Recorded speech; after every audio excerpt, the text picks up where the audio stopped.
Hello everyone, welcome to my YouTube channel Vibrant Rangoli Studio. तर आज मी तुमच्यासाठी घेऊन आली आहे एक सुंदर आणि खूप डिमांडमध्ये असलेली उंबरा रांगोळी शीट. उंबरा रांगोळी शीट बनवण्याची पूर्ण प्रोसेस मी तुम्हाला आज इथे सुरुवातीपासून तर शेवटपर्यंत दाखवणार आहे. जर तुम्हाला अशी रेडीमेड रियुजेबल रांगोळी शीट बनवायला शिकायचं असेल तर हा व्हिडिओ शेवटपर्यंत नक्की बघा. आणि जर तुम्ही माझ्या चॅनलवर नवीन असाल तर कृपया चॅनलला सबस्क्राईब करा आणि बेल आयकॉन नक्की प्रेस करा, कारण मी अशाच सुंदर रांगोळी डिझाईन्स रोज घेऊन येत असते. चला तर मग व्हिडिओला सुरुवात करूया. सर्वात आधी आपण इथे घेणार आहोत आपली बेस शीट, जी की OHP शीट असणार आहे. तिला मी मेजरमेंट्स घेऊन आधी कट करून घेतलेले आहे. जेवढे तुम्हाला शेप पाहिजे असतील उंबरा रांगोळीमध्ये त्या शेपनुसार तुम्ही ती OHP शीट आधीच कट करून ठेवायची आहे. तर आजची जी रांगोळी आहे त्यामध्ये मी green colour, yellow colour, orange colour आणि रेड कलर हे 4 रांगोळी कलर यूज करणार आहे. आणि इथे तुम्ही बघू शकता मी ग्ल्यू आणि पाणी हे ऑलरेडी मिक्स करून ठेवलेलं होतं. त्याच्यामध्ये मी 80% ग्ल्यू आणि 20% वॉटर असा रेशो घेऊन हे ग्ल्यू तयार करून घेतलेला आहे. आणि इथे तुम्ही बघू शकता मी फ्लॅट ब्रश यूज करणार आहे. चला तर मग आपण रांगोळी बनवायला सुरुवात करणार आहोत. आता या शीटवर आपण अप्लाय करणार आहोत आपल्या पहिला ग्लूचा लेअर. लक्षात ठेवा, ग्लू हा खूप जास्त किंवा खूप कमीही नको, इव्हनली आणि स्मूथ पद्धतीने स्प्रेड करायला हवा. जर तुम्ही ब्रश किंवा स्पंजसुद्धा यूज करू शकता, ज्यामुळे ग्लू सगळीकडे समान पसरतो. आणि ग्लू जेव्हा लावतो आपण, तर लावून झाल्यानंतर लगेचच आपल्याला त्यावरती रांगोळी टाकायची आहे, कारण की रंग जेव्हा आपण टाकतो तेव्हा ते इव्हनली स्प्रेड व्हायला पाहिजे, कुठेही गॅप राहायला नको. त्यामुळे हलक्या हाताने रांगोळी स्प्रेड करायची आहे, ज्यामुळे सरफेस जो आहे तो एकदम स्मूथ दिसेल. नेहमी लक्षात ठेवा, रांगोळी टाकून झाल्यानंतर एका प्लेन पेपरने आपल्याला प्रेस करून घ्यायची आहे, जेणेकरून कुठेही गॅप राहणार नाही आणि ती रांगोळी पूर्ण शीटवरती एकसारखी दिसेल. आता इथे रेड कलर जो आहे तो इव्हनली स्प्रेड झालेला आहे. आता मी इथे दुसऱ्या कॉलममध्ये ग्लू अप्लाय करून घेते आहे, ज्याच्यामध्ये मी ऑरेंज कलर यूज करणार आहे. त्यासाठी सुद्धा आपल्याला सेम पद्धत यूज करायची आहे. इव्हनली ग्लू अप्लाय करायचा, परत इव्हनली आपल्याला स्मूथ एकदम हलक्या हाताने रांगोळी स्प्रेड करायची. एका नवीन कोरा कागदाने त्याला चांगलं प्रेस करून घ्यायचं, जेणेकरून कुठेही गॅप राहणार नाही. आणि जी उरलेली रांगोळी आहे ती तुम्ही परत एका बॉक्समध्ये किंवा एका डब्यामध्ये काढू शकता, जी की तुम्हाला परत यूज होईल. आता मी इथे येल्लो कलरचा बॉक्स रेडी करते आहे. त्यामध्ये मी सेम पद्धतीने जसं मागे केलं, ग्लू अप्लाय करायचा, रांगोळी टाकायची, हलक्या हाताने प्रेस करायची. उरलेली जी रांगोळी आहे ती झटकून घ्यायची, जेणेकरून एक्स्ट्रा जी रांगोळी आहे ती जास्त जाड लेअर तयार होणार नाही. आता इथे शेवटचा बॉक्स रेडी करणार आहोत आपण, जो की ग्रीन कलरमध्ये आहे. तर तुम्ही इथे तुमच्या इच्छेनुसार तुम्हाला जो कलर आवडत असेल तुम्ही तो निवडू शकता. तुम्ही इथे पिंक कलर घेऊ शकता, ब्ल्यू कलर घेऊ शकता, डार्क ग्रीन कलर घेऊ शकता. पण उंबरा जी रांगोळी आहे ती मोजून फक्त 4 कलरमध्येच छान दिसते. Green colour, yellow colour, orange colour आणि रेड कलर, जे की शुभ कलर म्हणून मानले जातात. म्हणून मी इथे हे 4 कलर यूज करू शकते. तुम्ही तुमच्या इच्छेनुसार तुम्ही दुसरे कलर देखील यूज करू शकता. आता इथे आपली पहिली जी शीट आहे ती रेडी झालेली आहे. सेम त्याच पद्धतीने मी इथे दुसरी शीट तयार करून घेतलेली आहे. आता आपल्या रांगोळीचा पहिला लेअर हा पूर्ण झालेला आहे. आता हा पहिला लेअर पूर्णपणे ड्राय होण्यासाठी आपण त्याला किमान अर्धा तास ठेवणार आहोत. ही स्टेप खूप महत्त्वाची असते, कारण जर लेअर नीट सुकला नाही तर पुढचं काम खराब होतं. त्यासाठी ही शीट पूर्णपणे ड्राय झाल्यानंतरच आपण त्यावरती पुन्हा ग्लूचा सेकंड लेअर अप्लाय करणार आहोत. जो सेकंड लेअर अप्लाय करू तो अधिक मजबूत पाहिजे, कारण की रंग टिकवण्यासाठी ही स्टेप खूप इम्पॉर्टंट आहे. पुन्हा ग्लू इव्हनली स्प्रेड करायचा आहे. त्याच्यामध्ये मी ग्लूचं जे प्रमाण आहे ते 60% ग्लू आणि 40% वॉटर असा रेशो घेऊन मी हा सेकंड जो ग्लूचा लेअर आहे तो लावणार आहे. आपली ही शीट आता पूर्णपणे ड्राय झालेली आहे. त्यावरती मी ग्लूचा सेकंड लेअर अप्लाय करून घेतलेला आहे. आणि red colour, yellow colour, green colour, orange colour असे सर्व कलर मी इव्हनली स्प्रेड करून घेतलेले आहेत.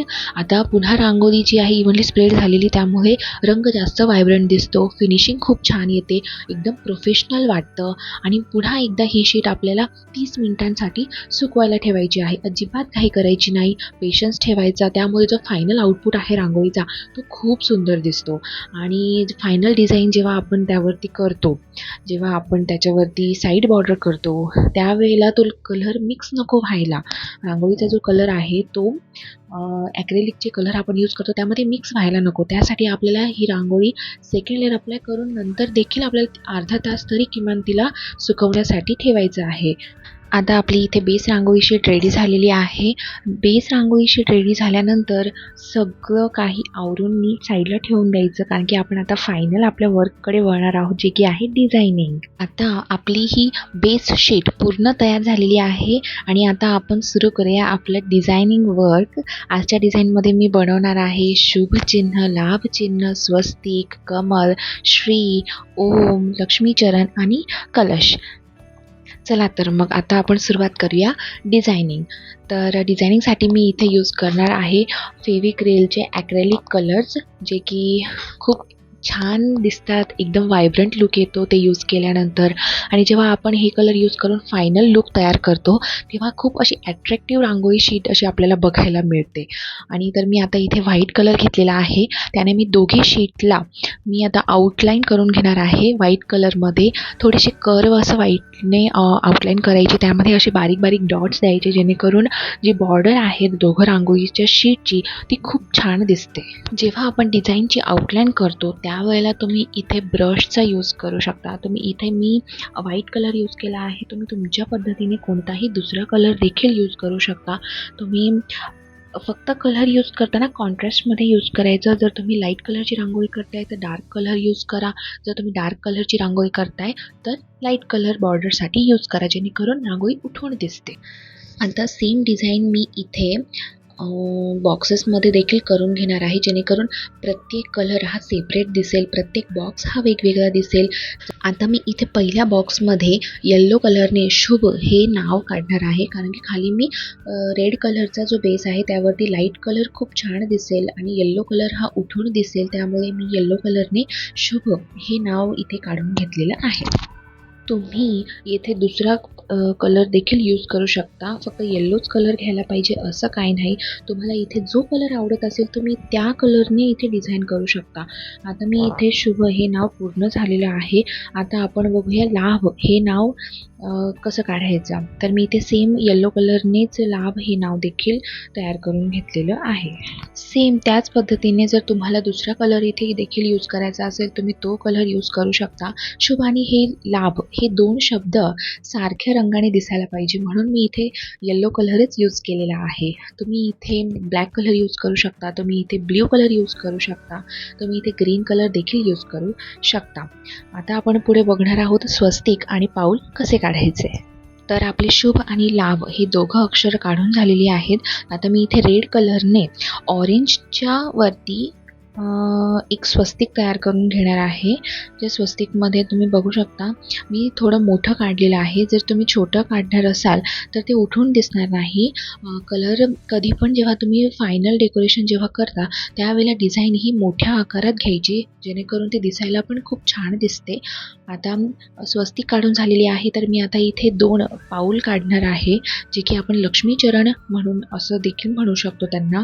तर लक्ष्मीचरण हे एकसारखे काढले तर दिसताना खूप सुंदर दिसतात.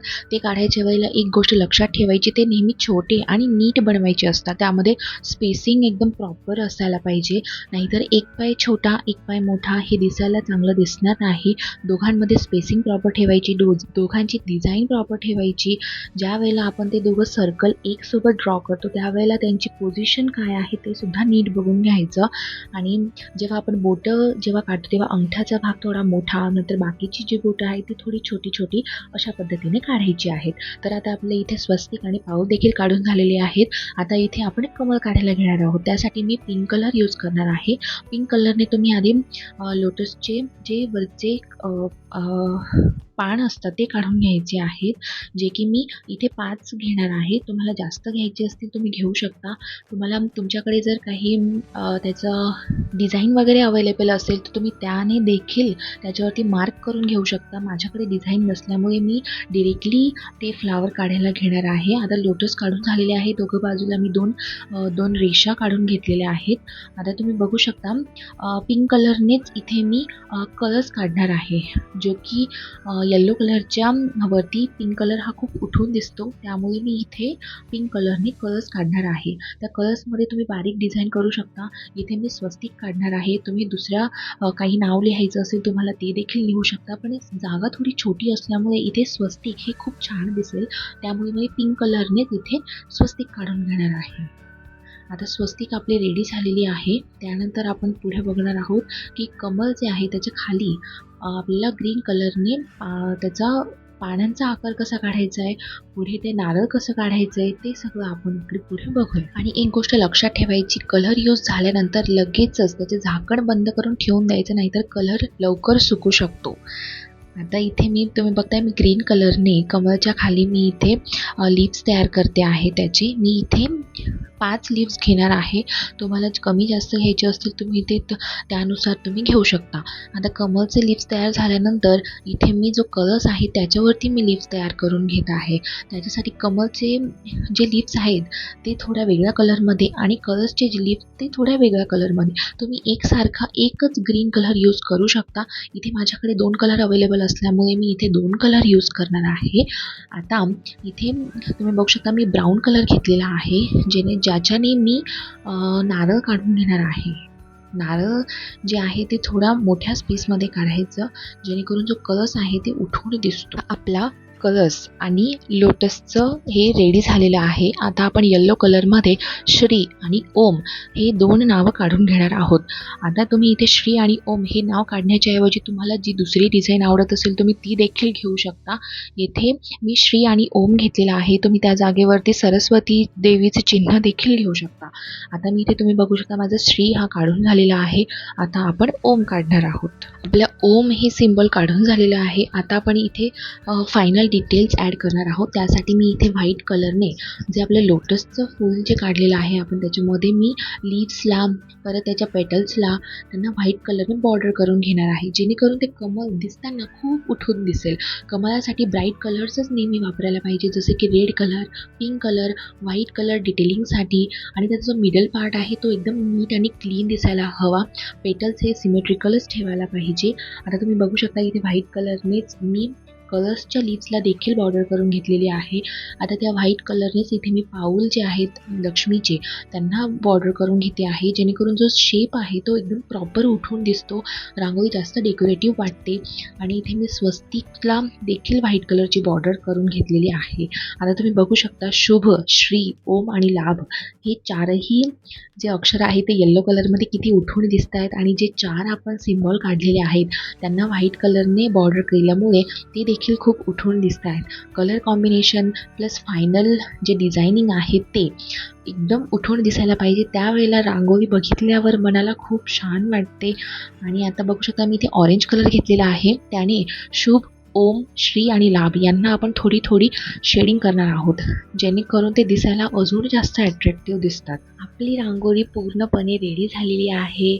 सगळे डिझाईन्स कंप्लीट झाल्यावर हलक्या हाताने जी रांगोळी पावडर आहे ती आपल्याला रिमूव्ह करून घ्यायची आहे, जेणेकरून क्लीन फिनिशिंग येते रांगोळीला. आणि हे खूप इम्पॉर्टंट आहे.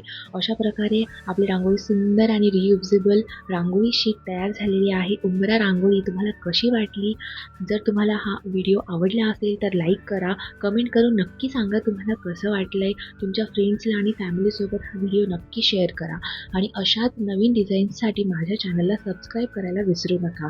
जर तुम्हाला अशी रांगोळी शीट ऑर्डर करायची असेल तर मला इंस्टाग्रामवर फॉलो करा, फेसबुकला फॉलो करा आणि DM करा. जर हा व्हिडिओ तुम्हाला आवडला असेल तर तुम्ही शेवटपर्यंत नक्की बघा. आणि मी माझ्या व्हॉट्सअप नंबर हा शेवटी देत आहे, तिथे तुम्ही मला डायरेक्ट कॉन्टॅक्ट करू शकता. थँक्यू. पुन्हा भेटूया नवीन व्हिडिओसोबतच. तोपर्यंत बाय बाय, टेक केअर.